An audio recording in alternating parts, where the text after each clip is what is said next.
Bien, chers amis, on va reprendre. Merci d'avoir... alors, on est un peu, mais c'était pour la bonne cause, pour accueillir la ministre. On a un peu changé le format des ateliers. Vous avez travaillé plus vite, mais je suis sûr que ça a été extrêmement efficace. On prendra un peu plus de temps pour travailler encore tout à l'heure. Donc, on est à notre deuxième journée. Je suis ravi, heureux d'accueillir dans notre congrès Sarah El-Haïry. Elle nous a déjà envoyé un mot aujourd'hui. Là, ce qu'on vous propose, c'est effectivement que la ministre prenne la parole et puis qu'après, on ait un temps d'échange. On va le limiter dans le temps. On a beaucoup timé depuis 2 jours. Donc, à 11h15, on arrêtera et on retournera travailler. Voilà. Sarah, Madame la Ministre. Merci beaucoup, David. Du coup, je ne serai pas trop longue dans le discours parce que je pense que le plus important, ce sera aussi la qualité de nos échanges. On a évidemment une pensée pour le président Jacquemin. J'espère que ça va... Ça va mieux. Ah là, ça va mieux. Il nous regarde, d'ailleurs. Alors on lui fait un petit coucou à distance, mais ce qui est certain, c'est que ce qu'il y a de précieux et d'extrêmement précieux, c'est quand même la santé. Et pour le coup, il faut bien la préserver, il faut bien prendre soin de soi pour pouvoir prendre soin des autres. Et parfois, on l'oublie quand c'est pour soi. Donc, une pensée pour, évidemment, Didier.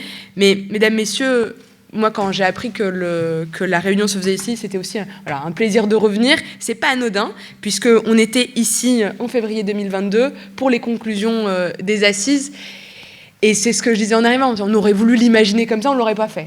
Et finalement, l'occasion s'y prête parfaitement, parce qu'après 3 mois de travaux extrêmement intenses, extrêmement timés aussi, à l'époque, on avait réussi à mettre en place de manière consensuelle un certain nombre de mesures, de propositions, dans un cycle de travail et de réflexion qui avait été extrêmement fructueux.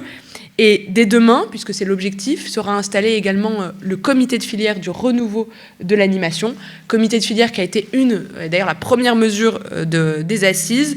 L'objectif est assez le même, et il est simple, c'est continuer à garantir une qualité optimale pour les accueils collectifs, évidemment, de mineurs et les familles, améliorer les conditions d'emploi et de formation, et vous êtes aujourd'hui, et depuis hier, j'ai envie de dire, extrêmement mobilisés sur le sujet, et puis, évidemment, consolider le modèle économique des acteurs, parce qu'on voit, et pour le coup, on le voit au quotidien grâce aux remontées, évidemment, d'Exopé, mais l'ensemble des acteurs avec qui on travaille, qu'on consulte au quotidien, il y a évidemment un impact sur aujourd'hui l'augmentation, sur le point d'indice, sur les conséquences de l'inflation au sens général, mais aussi le coût des énergies, et tout ça provoque en réalité des déséquilibres budgétaires et des capacités de projection. Mes meilleurs amis, depuis quelques semaines maintenant, sont les trésoriers des structures. C'est dire que... Mais c'est pas simple. En fait, c'est un moment qui n'est pas simple. Et je pense que la qualité et la confiance qui a été établie à l'époque de la Covid doit nous permettre de vivre une autre crise. Alors, c'est une crise un peu différente, mais une crise qu'il faudra absolument surmonter. On se le disait, aujourd'hui, il y a plein de transitions et il faut les surmonter et les transcender en même temps. La transition climatique, bien sûr, les questions démographiques. On va perdre 500 000 enfants au sein de l'école, avec un grand E, sur les 5 prochaines années. Ça veut dire que dans nos accueils périscolaires, extrascolaires, dans nos associations, ces jeunes enfants ne seront pas là non plus.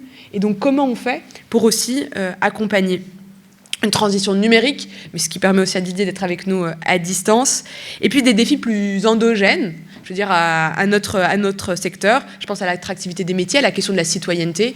Je suis désolée, je vais peut-être sortir un petit peu de mon rôle en tant que tel, mais on a aujourd'hui 89 députés de l'extrême droite au sein de l'Assemblée nationale. Moi, je m'habitue pas, je vous le dis comme je le pense, et je crois que ça pose des sujets aujourd'hui de citoyenneté, presque de conscience du pouvoir d'agir de chaque jeune, et la citoyenneté, ça s'apprend. Et ça s'apprend au sein de structures de l'éducation populaire, ça s'apprend évidemment au sein de l'école, mais en dehors de l'école, absolument. Et donc ça se vit, et je crois que ce soit aujourd'hui nos enjeux de citoyenneté, mais aussi la question du choc d'attractivité des métiers de l'animation, que ce soit les salaires ou plus largement la formation et la valorisation, c'est les enjeux de notre temps. Il n'y a pas de choc de confiance s'il n'y a pas des nouveaux moyens, s'il n'y a pas la mise en œuvre des mesures qui ont été tenues et portées par les assises, mais surtout un comité de filière. Et je vais vous le dire, comme on le travaille, les dés ne sont pas pipés. Alors, c'est peut-être un peu j'ai de concentrer ma pensée. Mais quand je dis les dés ne sont pas pipés, ça veut dire que le comité de filière a vocation réellement de mettre en place les mesures, de réfléchir aux modalités. Il n'y a pas, c'est ni pour faire un semblant de concertation ou de consultation et pour se faire plaisir. C'est fondamentalement le lieu où l'ensemble des acteurs, qu'ils soient employeurs, formateurs, que ce soit les acteurs qu'on a autour de nous, je pense évidemment au rôle de l'État, mais aussi des collectivités et au rôle aujourd'hui de la CNAF et des CAF sur les territoires, de construire ensemble ce renouveau. Et ce renouveau, si j'ai souhaité, par exemple, de ne pas le présider, ce comité, c'est parce que je crois qu'au contraire, ce sont aux acteurs, et l'État, il apportera les moyens financiers, législatifs, réglementaires nécessaires et utiles. Mais en général, quand je dis un truc, et ça va faire 3 ans maintenant qu'on travaille ensemble, je ne fais jamais de promesses que je ne sais pas tenir. Mais fondamentalement, je crois que le comité de filière doit pouvoir apporter des réponses très concrètes. Et je pense que quand il y a de la volonté, il y a un chemin, avec des moyens. On va dire les choses telles qu'elles sont. Et c'est aussi pour ça que dans la loi de finances, je me suis évidemment préoccupée du fait que le comité de filière et plus largement le plan du renouveau de l'animation ait les moyens de continuer. Et donc, évidemment, cette loi de finances fait la une de nos chaînes continues. On verra comment tout ça aboutit et atterrit. Mais ce qui est certain, c'est que les moyens financiers d'accompagnement de l'État seront au rendez-vous. Attractivité des métiers, vous avez énormément travaillé dessus, donc je vais aller extrêmement vite. Ce qui est certain, c'est que vous pouvez, et je crois que c'est l'essentiel, vous pouvez compter sur moi, sur mon administration, sur évidemment mon cabinet, comme nous avons passé les 2 années et demie, mais encore plus fortement aujourd'hui, parce que plus que jamais, ce sursaut de citoyenneté, d'accompagnement, devient à nouveau extrêmement important et urgent parce que l'inflation provoque des fragilités au sein des familles, des fragilités dans le parcours de formation et des fragilités dans nos modèles économiques.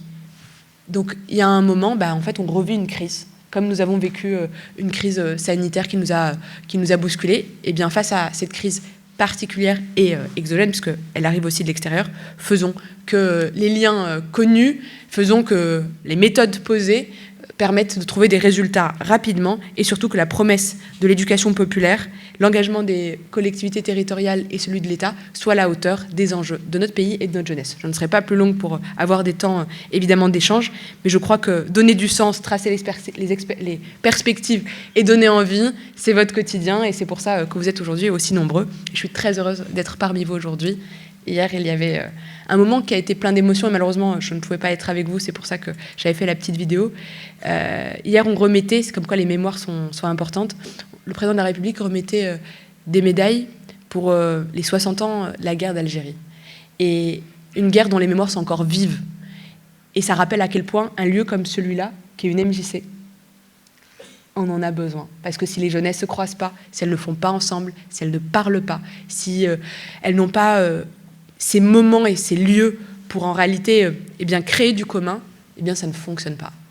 Et donc cette cérémonie a eu lieu aux Invalides et me voilà aujourd'hui au lieu d'être là hier. Mais je n'aurais pour rien au monde, David, loupé évidemment vos travaux. Merci beaucoup.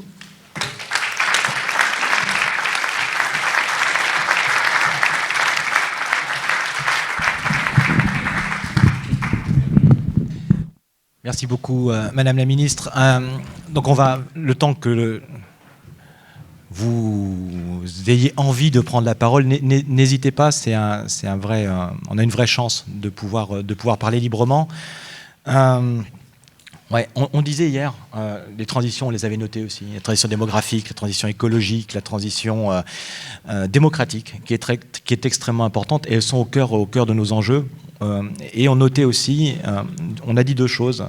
La première chose, on s'est dit, s'il n'y avait pas eu le soutien de l'État pendant la crise et tout le travail qu'on a mené ensemble, probablement aujourd'hui on ne serait pas aussi nombreux dans la salle. Ça c'est une certitude et on le sait tous et on s'en est félicité. La seconde chose qu'on s'est dit, c'est qu'effectivement on allait avoir besoin vraiment de soutien extrêmement fort dans les mois qui viennent, à très court terme, parce que je crois qu'avec la situation inflationniste, la situation économique qui est complexe, on ne saura pas faire tout seul et sans un concours fort de l'État. Je crois qu'il est pour une part et sur un certain nombre de choses déjà acquis. C'est donc dans un contexte finalement un peu particulier qu'on lance le comité de filière. Ça aussi, on s'en félicite, parce que nous, on le souhaitait. Et l'engagement qui avait été pris, c'était de tenir et de dire, ce comité de filière, vous allez voir, il va passer la période législative. Nous, on y a beaucoup cru. Et on aurait eu raison d'y croire, puisque demain il sera installé, et un certain nombre d'entre nous ici y seront, et soyez certaines, on va y travailler et on y tient beaucoup. On pense que c'est le premier outil de cette manière-là qui a été créé. C'est un début. Là, on a tous les acteurs, une bonne partie des acteurs de la jeunesse qui sont réunis, à la fois dans les MJC, mais on est dans une MJC, je commence par eux, mais on a évidemment les acteurs des Francas, de la Ligue de l'enseignement. Je vous en prie, là, les MJC UNEOLA, merci. Les Francas, les foyers et les foyers. Alors j'allais y venir, donc l'éducation populaire et les foyers jeunes travailleurs, parce qu'on a tous les représentants des foyers de jeunes travailleurs qui viennent de France et de Navarre. On a eu un débat hier pour savoir où était le plus ancien. Je ne le relance pas, mais de toute façon, le plus haut lieu que nous avons créé l'éducation populaire et finalement des foyers de jeunes travailleurs, c'est ici. Ça devient une habitude. Donc voilà, j'ai trop parlé. La parole circule. C'est Fabien qui va faire passer le micro et moi je donne le mien à Madame la Ministre. Toujours la première, la plus compliquée. Ouais, c'est la première qui est la plus dure. Qui lance? Stéphane Gros-Claude, Musique en Territoire, réseau de centres ressources et de structures de l'inclusion. Puisqu'on parle des MJC, parlons de là où elles en sont, c'est-à-dire que le constat que je fais du point de vue des pratiques artistiques et musicales en particulier, c'est la diminution des MJC et des lieux de ce type-là. C'est le resserrement sur les affaires sociales dans les MJC et la perte de toutes les activités dites proprement culturelles et artistiques. On a une forte présence de la branche spectacle vivant, mais on a un manque de reconnaissance de tout ce qui relève de notre branche sur tout ce qui est artistique et culturel.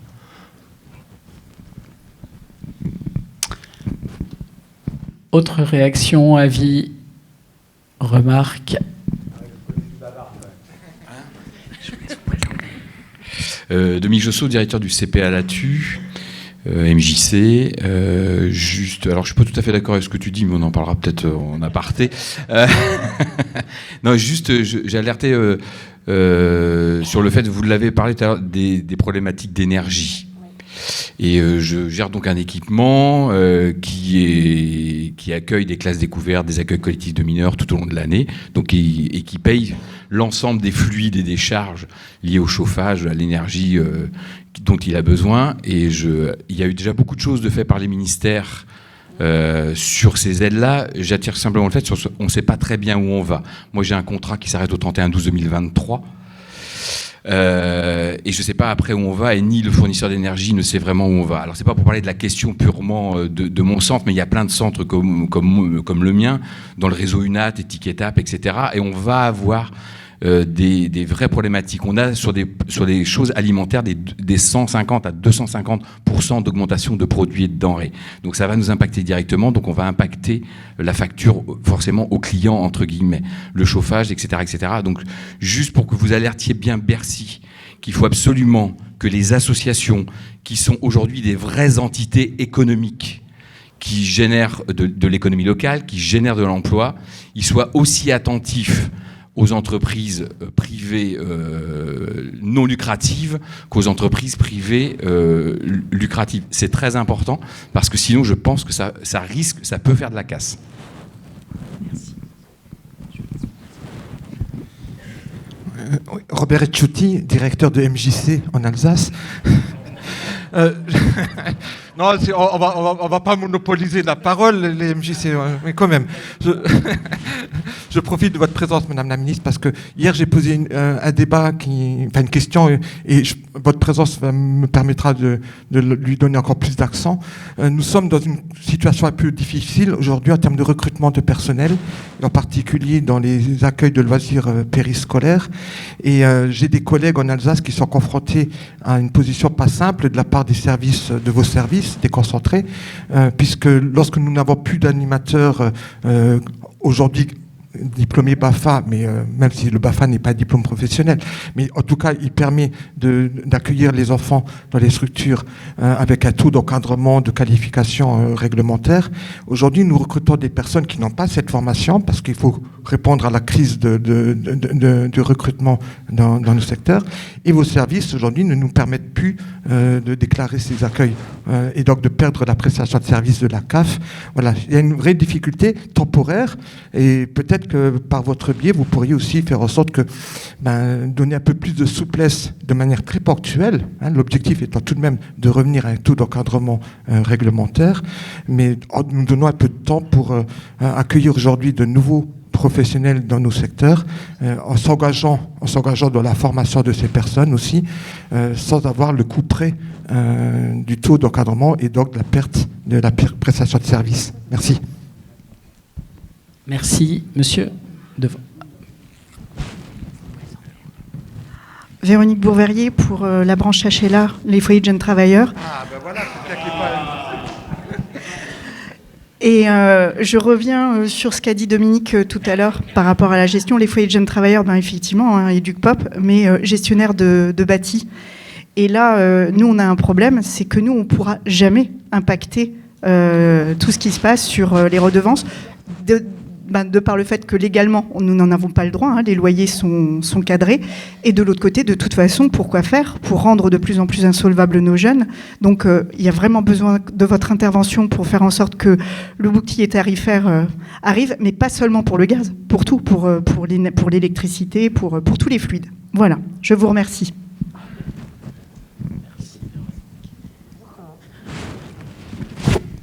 C'est bon? Ah, pardon.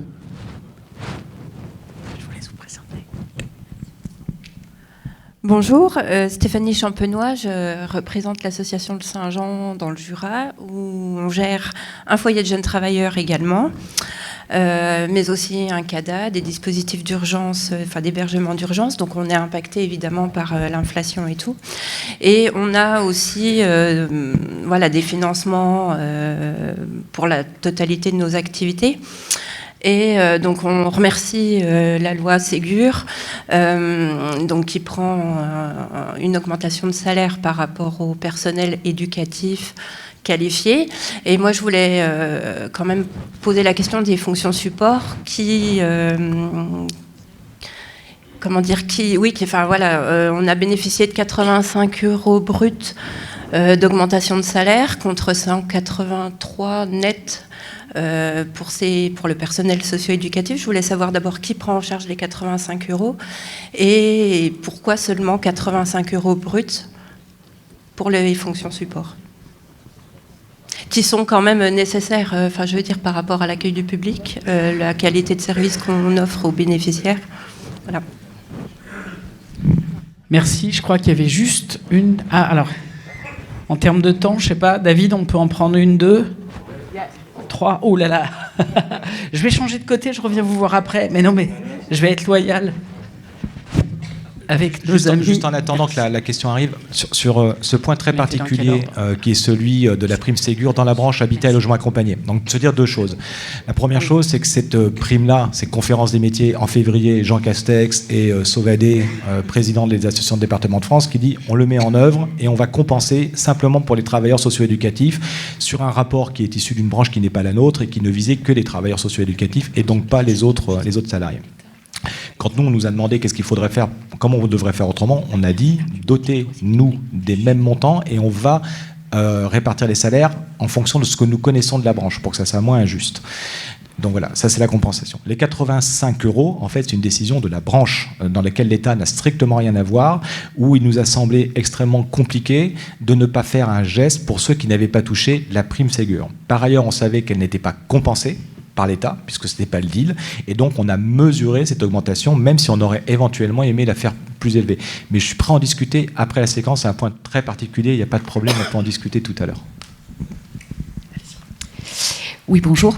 Magali Cazin, association Tom en fanfare en Lot-et-Garonne. Donc on est pôle ressources handicap et on travaille sur le fait de faciliter l'accès aux loisirs des enfants en situation de handicap. On voit très clairement que des parents qui ont des enfants qui vont bien peuvent accéder, s'ils sont un peu organisés, les enfants vont en accueil de loisirs durant toutes les vacances scolaires. Nous, quand on travaille avec les parents d'enfants handicapés, malgré leur très bonne organisation, quand ils arrivent grâce à nous à obtenir intervenir une demi-journée par semaine ou 2 demi-journées, c'est le bout du monde. Donc très clairement, les enfants en situation de handicap sont discriminés par rapport à l'accès aux loisirs. J'aimerais savoir si c'est une question qui vous parle. Merci. Merci à vous. Bonjour Madame la Ministre, Frédéric Ezaoui, DRH chez VVF. J'attends un scoop en fait de votre présence, savoir si les aides à l'alternance en particulier, qui s'arrêtent à la fin de l'année et qui sont un vrai tremplin en tout cas pour notre jeunesse, savoir si elles vont pouvoir être reconduites au moins encore de 6 mois. Voilà, c'est une vraie demande. Merci. Merci. Merci. Bonjour Madame la Ministre, vous avez marché sur ma langue, j'avais posé la même question, mais j'en ai une autre. D'abord, je voulais vous dire que les services de l'État au niveau de la jeunesse sur les départements et la région sont très disponibles et à notre écoute. Je voulais vous le dire, c'est très positif. Vous dire qu'effectivement, nous, la problématique, c'est la relation avec les collectivités territoriales qui ont des difficultés financières, ils doivent affronter les mêmes difficultés. Et donc, effectivement, je rejoins mes collègues, on a à la fois une augmentation des coûts salariaux, quand même, c'est assez notable cette année, et des coûts de locaux, etc. Et effectivement, en face de ça, les collectivités, les départements, les régions nous annoncent des hausses de subventions de plus 0,3%. Donc ça ne va pas suffire. Et donc voilà, c'est une problématique très concrète. Et puis si on veut agir au niveau de l'État, il y a quand même les fonds GEP et les CPO de nos fédérations qui pourraient peut-être être revalorisés l'année prochaine. Merci. Merci, je change d'aller. La dernière. Madame la Ministre, vous avez bien fait de venir. L'attente était forte. Je suis à ma 4e page de notes. Là. Voilà. Je vais être sévère, c'est la dernière, Fabien. Je vais être très rapide. Bonjour, donc je suis Elisabeth Chabot, je suis directrice d'une structure terrain. On gère des centres sociaux, 14 accueils de mineurs, centres de loisirs, etc. Moi, ma question, elle est très simple. J'avais envie plutôt de vous entendre sur... on parle depuis 2 jours de l'attractivité de nos métiers, c'est difficile.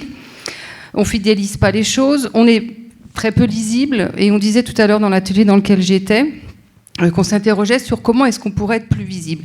Vous avez dit, David a dit tout à l'heure que lors de la pandémie, heureusement que l'État était avec nous, merci, effectivement, mais heureusement qu'on était là aussi, puisque nos structures ont toujours été ouvertes, tout le temps, toutes, pour accueillir les enfants de personnes indispensables à la gestion de la crise, pour accueillir les familles en difficulté sur l'aide alimentaire, etc.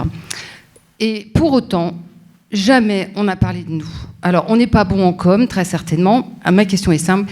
Qu'est-ce que vous en pensez ? Pour vous, pourquoi est-ce qu'on est dans cette situation ? Qu'est-ce qui se passe ? Pourquoi est-ce qu'on reconnaît un éducateur, un assistant social ? Pourquoi aujourd'hui, nous ne sommes pas capables et nous n'avons pas d'écho quand on veut parler de nous, l'animation ? Pourquoi, d'après vous ? J'ai 3 heures. Parce que... Mais il y en a un qui va faire une syncope. Je vais commencer par la dernière question. Et on va être, pour le coup, je vais être un petit peu cash. Pendant toute la période de la crise sanitaire, vous avez tenu, c'est clair, ouvert. Sinon, les médecins, les aides-soignantes ne pouvaient pas faire leur job. Les policiers, enfin, tous les métiers qui ne pouvaient pas s'arrêter parce qu'ils ne devaient pas pour le bon fonctionnement de notre société, ne tenaient que grâce, en réalité, à vous, parce que vous étiez ouvert et parce que vous permettiez cet accueil absolument nécessaire et essentiel.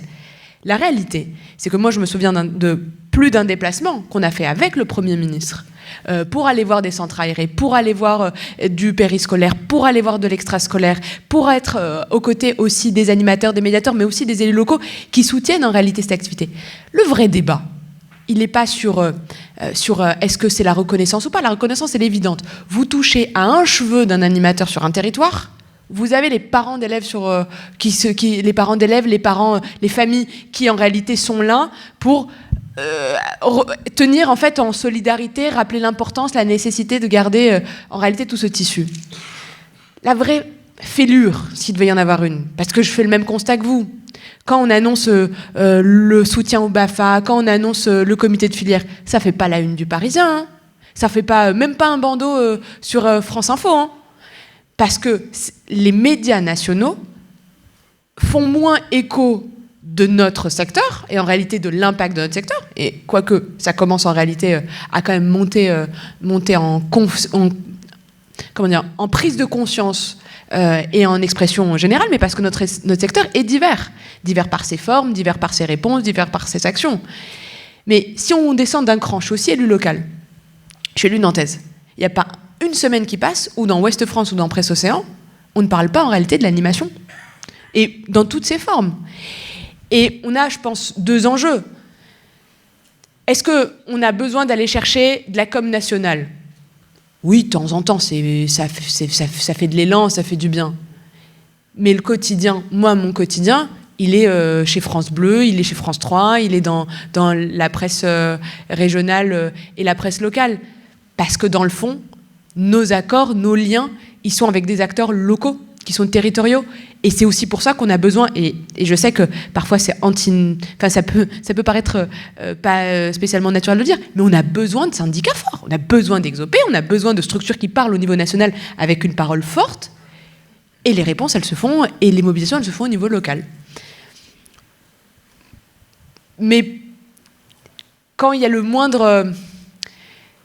moindre famille, et ça revient, madame, à ce que vous disiez avec le handicap, qu'il y a la moindre famille qui a besoin en fait d'un accueil, d'un accompagnement, d'une activité artistique ou culturelle, elle se tourne au niveau local en fait. Elle ne cherche pas qui est le représentant national. Et donc, par l'installation du comité de filière, par le fait d'avoir aujourd'hui, de manière automatique, place au chapitre, en considérant que c'est un secteur essentiel, qui est particulier, qui a des forces, qui a aussi des enjeux et des défis. Je pense évidemment à l'attractivité.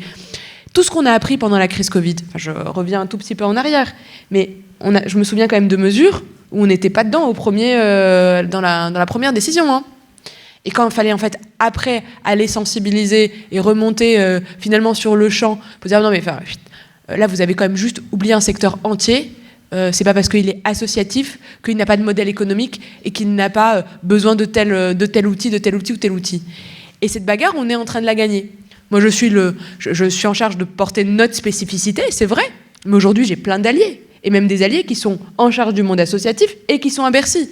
Et c'est une nouveauté en réalité, parce que le positionnement de Marlène, qui est en charge et de l'ESS et de la vie associative, mais qui est rattaché à la Première ministre et au ministre de l'économie, franchement, là, on joue, excusez-moi de l'expression, mais on joue en bande. Hein.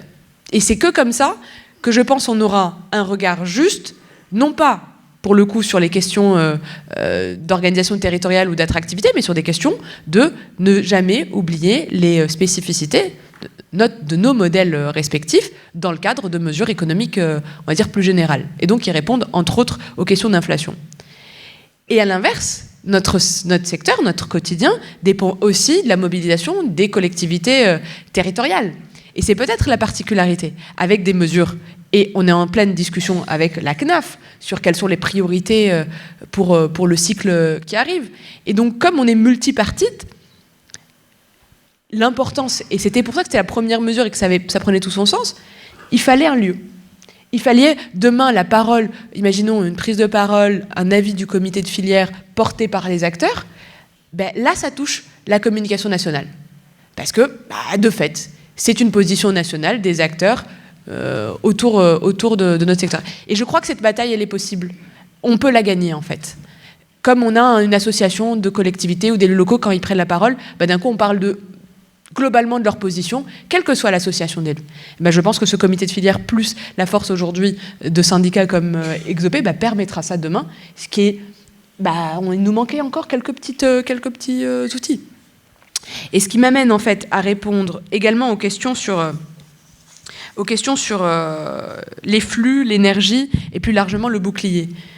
La première des priorités, c'est surtout de ne pas être exclu des mesures qui sont des mesures économiques. Donc bouclier, TPE, PME, structure à moins de 2 millions de chiffres, en réalité de chiffre d'affaires, mais là c'est tous les différentiels qu'il faut faire et les parallélismes. Et en même temps, ne pas louper les spécificités de notre secteur dans les négociations qui sont en cours aujourd'hui, portées entre autres par Olivia Grégoire. C'est pour ça que moi, mon job, c'est de jouer en bande, en fonction du collègue qui est en charge. Pourquoi ? Parce qu'on est en train de voir les spécificités, par exemple, de ceux qui ont besoin de plus de 36 mégawatts. On pensait aux boulangers, à des secteurs très spécifiques. On a une particularité sectorielle. Et cette particularité sectorielle, et ça revient à la question, madame, des foyers de jeunes travailleurs, voilà, je vous recherchais du regard, comment on répercute? Non, on ne peut pas répercuter, en fait. C'est une population sur laquelle on ne peut pas répercuter. Ça revient à ce que vous disiez, madame, sur, je vous recherche par du regard, sur dans les accueils d'urgence. Vous n'avez pas répercuté. Et les conventions sont faites, en plus. Et même si dans les conventions, et c'est là où il faut regarder après dans le détail les conventions, on a des règles de calcul de réévaluation à situation exceptionnelle, mais on n'a jamais prévu une inflation aussi forte qui dure... Je ne suis pas économiste et je ne suis pas encore moins de 20, hein, mais tout présage quand même que ça ne va pas durer 2 mois. Hein. Ce qui ramène, monsieur, la question que vous avez dit, 2023, on fait quoi? Et vous êtes quasiment un des chanceux à avoir un contrat qui projette aussi loin. Parce qu'aujourd'hui, moi, ce que j'ai comme remontée, c'est aussi des structures qui se retrouvent à négocier jour par jour, quasiment, et qui payent au prix. Parce qu'ils n'ont pas d'autre choix, parce que les propositions aujourd'hui sont indécentes de certains énergéticiens. Et qui projettent sur des contrats triannuels, sur des prix, mais hallucinants. Et pour le coup, le conseil, c'est évidemment ne les signez pas.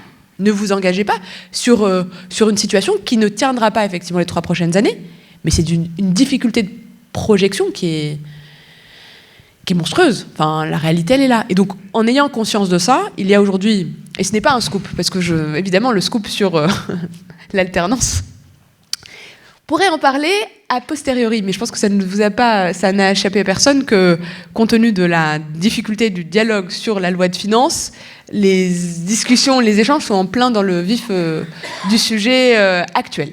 Et pour le coup, ça reste un champ de ma collègue Carole Grandjean. Et comme je suis friendly, quand on a des bonnes nouvelles ou des nouvelles tout court, en général, on laisse les collègues les tenir, même si évidemment, j'espère qu'on pourra se féliciter des remontées.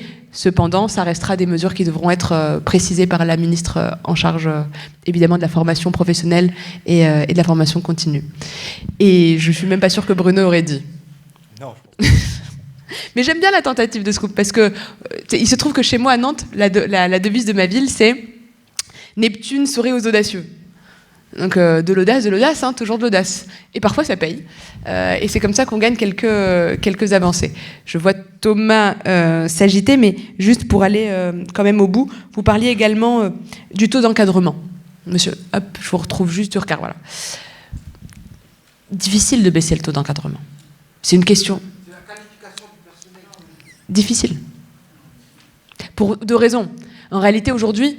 Moi, quand on discute, par exemple, avec les associations familiales, en fait, on a besoin de cet élément de confiance. Par contre, moi, j'entends la difficulté aujourd'hui de recruter, et je vois même, je vois le sujet, il est réel. On est dans une sorte d'effet de ciseau qui est difficile, mais l'élément de confiance, il est basé sur ça. Et donc, on est en différents. Hier, c'était hier ou avant-hier, je sais plus, un certain nombre d'entretiens. Et m'a été proposée une idée, alors franchement je ne l'ai pas expertisée, hein, donc je ne sais pas si on ira au bout, pas au bout, mais de dire, est-ce que, aujourd'hui on sait qu'il y a des jurys qui ont du retard. Déjà, est-ce qu'on ne peut pas, parce qu'une des mesures et des propositions c'était de faire évoluer le jury hein, quand même. Hein. Mais ils sont en retard, on n'a pas encore fait l'évolution des jurys, est-ce qu'on ne peut pas faire des jurys exceptionnels plus rapides? Est-ce qu'on peut considérer que ceux qui ont fait leur stage d'application sont dans des situations particulières? Sincèrement, j'ai pas la réponse idéale et parfaite. Ce qui est certain, c'est qu'on a mis le doigt dessus, mais toucher aux règles de qualification, moi j'y suis pas favorable parce que et je sais que ça règle pas le sujet, mais j'y suis pas favorable parce que c'est une vraie bataille qui a garanti en fait cette qualité de l'accueil, et la qualité de l'accueil est une des conditions sine qua non à l'attractivité et à la confiance des familles. Et du coup, j'essaye en parallèle de relancer en fait un choc d'attractivité sur le BAFA en tant que tel, et j'espère que dans les prochains jours et ensuite après discussion avec le comité de filière, peut-être relancer une action forte qui avait fonctionné à l'époque et même qui avait même subi plus de réussite, et donc du coup créer un peu de parfois de désarroi sur les territoires, de financement exceptionnel du BAFA. La dernière fois, on avait mis 2 millions, ça avait mis plus de 20 000 BAFA. Ils ont été très largement consommés. Enfin, franchement, moi, je suis contente quand on a une mesure qui fonctionne Après, il y avait plus de demandes que ce qu'il y avait comme fonds. Peut-être réfléchir plutôt à des actions comme ça, histoire de lever les derniers freins pour ceux qui le souhaitent, ou faire une action aussi très forte de sensibilisation dans les établissements scolaires. Hein. Dire, écoutez, on va vous représenter, on fait une communication très volontariste et très offensive, peut-être sur certaines filières, peut-être sur certaines classes d'âge qui pourraient, mais plus que jamais, c'est nécessaire. Et malgré les débats, parce qu'ils sont encore très vifs, qu'on a pu avoir pendant les assises sur le BAFA, est-ce qu'on ouvre la formation des 16 ans sans toucher le taux d'encadrement, parce que c'était quand même le pendant. Le décret a été signé, je crois que j'ai signé le décret hier ou avant-hier, il est sorti au JO, je crois, hier. Ça ne résout pas tout, mais ce qui est certain, c'est qu'il y a eu un certain nombre d'appels dans les structures qui forment pour dire j'ai envie.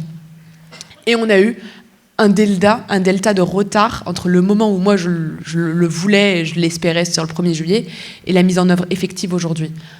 Des aléas dus à des expertises en fait en réalité techniques, mais pour garantir les questions de taux d'encadrement, d'évaluation, la responsabilité du mineur. Enfin, quand tu tires une ficelle, tu as une pelote entière qui ressort. Mais le plus important, c'était de continuer l'évaluation étape par étape des mesures qui sont sorties du plan.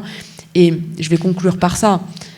Vous savez, quand on fait le plan, quand on sort des concertations des assises, qu'on est ici pour les annoncer et qu'on se dit le comité de filière va être la première des mesures, moi, mon engagement à ce moment-là, c'était la promesse que j'ai faite à ceux qui sont énormément mobilisés, travaillés et quand même dans une situation plutôt d'urgence. C'est que ce travail-là, il permette de transformer de manière conjoncturelle et structurelle le secteur, quelle que soit en réalité ma présence ou pas. Et je savais très bien qu'il y avait des élections présidentielles et des élections législatives qui arrivaient. Mais dans le fond, en tout cas, c'est comme ça que j'ai été élevée, on ne fait pas de la politique pour soi. En tout cas, on ne s'engage pas pour soi. On s'engage pour que ça nous dépasse. Et pour moi, c'était un des éléments fondateurs, en tout cas de garantie, que quelle que soit la personne qui devait venir a posteriori, eh bien, le secteur ait les moyens de manière structurelle, de continuer à travailler sur ce renouveau de l'animation, de manière financière, mais aussi de manière administrative. Et puis j'ai eu la chance de partir faire des élections sur mon territoire législatif, j'ai renouvelé la confiance, en tout cas, chez moi, on refait confiance, et le président de la République m'a renouvelé sa confiance sur ce qui me passionne, c'est-à-dire notre secteur. Et c'est assez rare en fait d'avoir le droit de revenir sur le secteur. Et du coup, j'ai la chance maintenant de poursuivre des promesses que j'ai fait moi-même, ce qui est quand même plutôt un luxe, parce qu'au moins on est d'accord sur les conclusions initialement posées.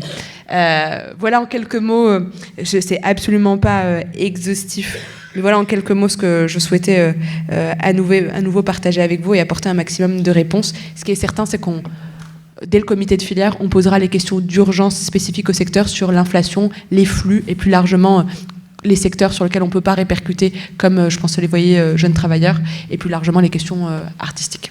Je vous remercie et encore désolé de ne pas pouvoir rester plus longtemps.